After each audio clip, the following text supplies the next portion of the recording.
Hey guys, Sandan here. Just give me my chapter review to My Hero Academia or Boku no Hero Academia 284 Deep Blue Battle. I'm not sure why it's called Deep Blue Battle. Uh, it just seemed to be that way. How does the chapter start? What do we get? The first thing we see is Deku continuing his fight midair against Shigaraki.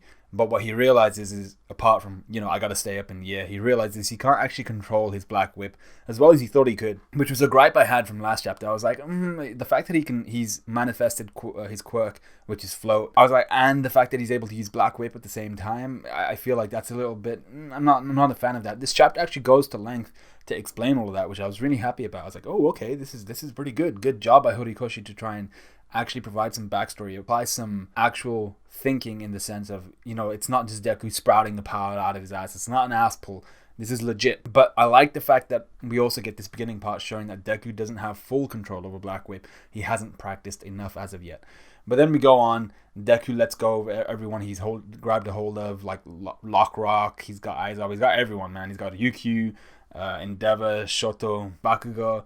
They got Gran Torino. He drops them all on the floor so that Endeavor can apply first aid. He actually commands Shoto to give him first aid, and then he kind of looks towards Deku like, shit, I should be the one. I really like this part, actually. I like the fact that Endeavor's looking up towards Deku, and he's like, all he feels is kind of regret, remorse, not being enough once again. It's almost like he's looking at All Might. It's a little bit kind of poetic in that sense. He's looking up at Deku like, shit, I should be that guy. I'm the number one hero now. I should be in his position. But it's not from a position of hatred like it used to be with All Might. With All Might, it was I deserve that position. I should be there. I'm better than him. I should be doing all this. It was always about competition when it was with All Might. But in this situation, Endeavor's not. It's not full of hate. He's actually shitting bricks right now because he sees his student. He sees someone he's taken care of. Someone that is friends with his son. That's what he sees. He sees a kid out there fighting the battle like he should be fighting, and he's like, holy shit, I should be doing something, but I can't. So I really like that part. And then we got this chapter focused mainly on Bakugo's kind of reaction to this and how he feels about this, and I thought it was awesome. So we see Bakugo there going, hang on Deku, you're the guy that needs to keep away from Shigaraki, get your ass back down here. He's not being held back by Eurasia anymore. And Deku just shouts out, but who the hell else is going to keep him in the air? And Endeavor's basically he's burnt himself out a little bit. Bakugo, you can't stay in the air against this guy because he's simply too powerful at the moment. Bakugo could keep him in the air in terms of a support, but he's not powerful enough like Deku to make Shigaraki think twice. Deku's going at like 100% right now, wrecking his arm. So Bakugo simply doesn't have that at this point in time. And we see Shigaraki saying some stuff like, yeah, I'm gonna send you to heaven and all that stuff, and then I'm gonna go kill all the others. Deku's like, yeah, you're not gonna hurt them anymore. They both fly towards each other. And it seemed like a weird panel. It's because Deku can't actually control float as of yet. But then we get this nice flashback where we see Bakugo and exactly what happened. So essentially what it is after possibly their mini internship, or maybe even during their internship with Endeavor, Bakugo, Deku, and then All Might, they went back to UA where they asked Zero, they asked Ochako, and they asked Suyu for their help in training Deku. And you see Bakugo's there as well. And what they'd like to essentially do is use Zero for his knowledge on using his whips, essentially. He's on using Black Whip.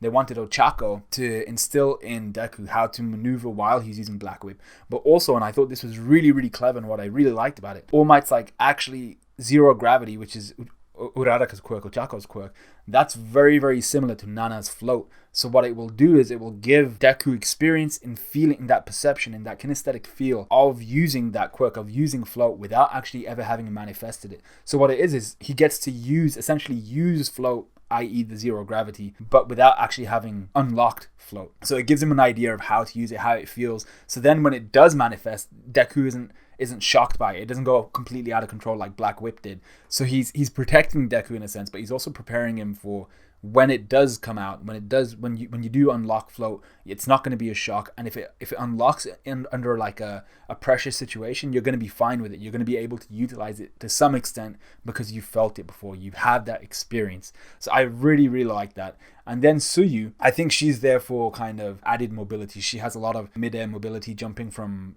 a surface to another surface midair, all that type of stuff. She has those reflexes, so she's there once again to help Deku with not just the black whip and the float, but then also the mobility aspect of it. I think we see that Deku with his new afro, because he's been taking explosions from Bakugo, which is pretty funny.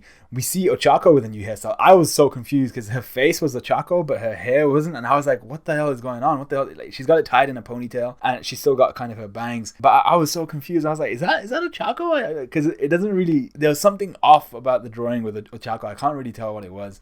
And then seeing Deku like that as well, I was so confused for the longest time. What we then get is, while they're kind of contemplating how they're gonna help out Deku, and how he's talking about, these are the techniques I'd like to learn from you guys, we have a really, really awesome conversation between All Might and Bakugo. Bakugo's like, you can't keep fooling people forever. They're gonna find out that Deku simply has too many of these random quirks. He has Black Whip, he has super strength, he can now float. That isn't normal. Not a singular quirk doesn't do that for you. The cat's gonna fly out the bag at some point. It's not even gonna just pop out the bag. It's gonna fly out. Shit's gonna hit the fan when people find out actually he has All Might's quirk, and it's one for all. He has a variety of different quirks. He can utilize 8 previous quirks depending on if they were stolen or not. And technically the original user didn't have a quirk, and neither did All Might. So that's 2 more down, as well as Deku's. So he only has like 6 quirks he can actually utilize. Bakugo's just saying, we're trying to keep this all under wraps, but I don't think it's going to go so well. And All Might's just like, you know what? I'm trying to teach Deku, for instance, how to use float before he even manifests float, so that it doesn't go out completely out of control when it comes to the fall, when he actually unlocks it. So maybe in that way we can keep it under wraps, and we can keep it a secret.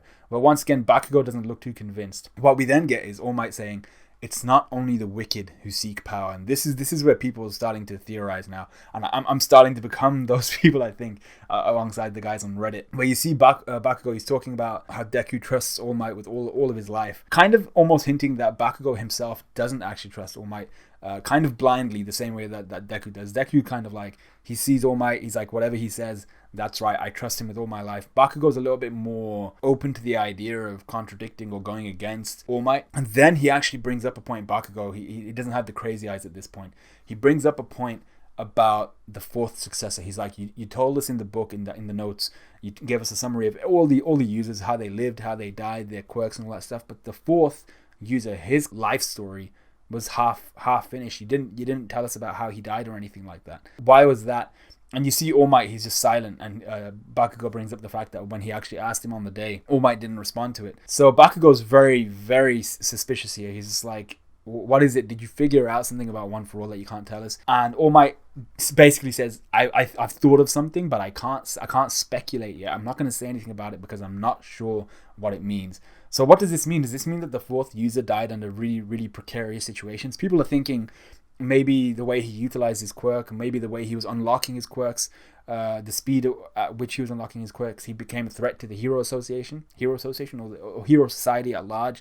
So the powers that be decided to have him executed or something like that, or forced him to pass on his power and then executed him or something like that. And I was like, I'm not too sure about that. Or maybe it could be because All Might does go on to say, I'm worried about Deku. Maybe it could be that the 4th user was unlocking his power at an incredible rate, but he was unlocking it so fast that his body couldn't keep up, and he eventually just crumbled. He died because of the impact of his quirk and the negative effects of his quirk. And you see Bakugo, I think he's thinking all these things at that point in time. He's probably thinking more along the second theory. That's what I think most likely probably happened. I can't say for sure. But you see here, almost like, Bakugo, you're worried too, I can see it. And Bakugo, he doesn't even deny it. He's just like, yeah, you know what, I am worried. Deku's the type of guy who doesn't take himself into account. He's always been like that. And something just doesn't feel right. Bakugo, if anything, he's very instinctual. He trusts his instincts. And his instincts right now are saying to him, yo, something's not right. There's something wrong here. You need to watch out for Deku. And the wording here was a bit weird. Bakugo says he wants to keep Deku at arm's length, which means I want to keep him further away from me. And that would make sense in the sense of, he wants to just observe him. He doesn't really want to mingle with him because of the stuff he's done to him in the past, because of how he's unlocking his quirks. He's not sure how to interact with him.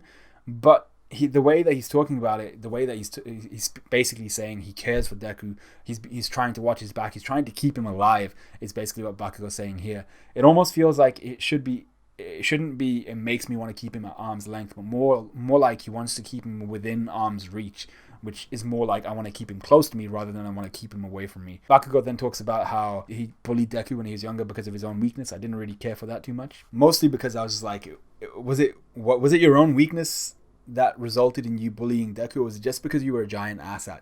I mean, we could always come back to saying that bullying in some way, shape, or form is because of some sort of negative moments in life or negative perceptions of life that have occurred for the bully. So maybe they were mistreated, maybe they were bullied, maybe they have all these anger issues and stuff like that, which Bakugo had. He really had this superiority complex, especially towards Deku.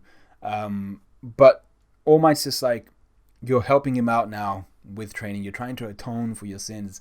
That's what you're doing. Obviously, Deku doesn't see it like that. Deku's just kind of seeing it as it's like, this guy, we've had differences in the past. Now he's trying to help me out. It's cool. Whereas Bakugo sees it as, I used to beat the shit out of this guy. Now I'm actively trying to make sure he's doing well. I'm trying to make sure he's doing okay. I'm trying to make sure that he actually stays alive in these encounters that he comes across, because I haven't seen him in any of the other encounters. I think he didn't even see him fight against Muscular. He didn't see him fight against Chisaki.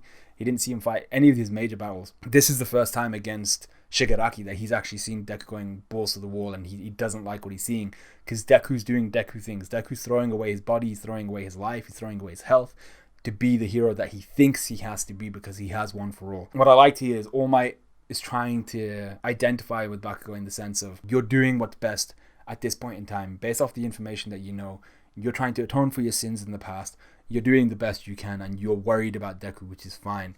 And he then compares him to Endeavor again, saying, you know what, only once I reached this stage did Endeavor actually have to introspect a little bit, understand what the number one hero was, understand what being that type of man, being a family man and all that entails. That's the only time he actually decided to introspect. But Bakugo has the benefit of doing it a lot earlier. He's not 25 or anything like that, a married man or anything like that, reaching for number one hero at this point in time. Much earlier in Bakugo's career, he's realized exactly what he has to do for Deku, their interaction, their relationship. All Might promises him, he's like, eventually you'll get to talk to Deku and say, get off your chest what you need to get off your chest. So going back to the present, we see once again a very, very worried Bakugo. I think at this point in time he's just thinking, shit, Deku's throwing his life away. I need to save his ass, because he's crazy. He's just gonna throw his life away. So he grabs Endeavor.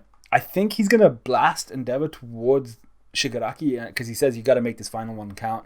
I don't think Endeavor can fly anymore or float anymore using his abilities, so I think he's gonna throw Endeavor up there.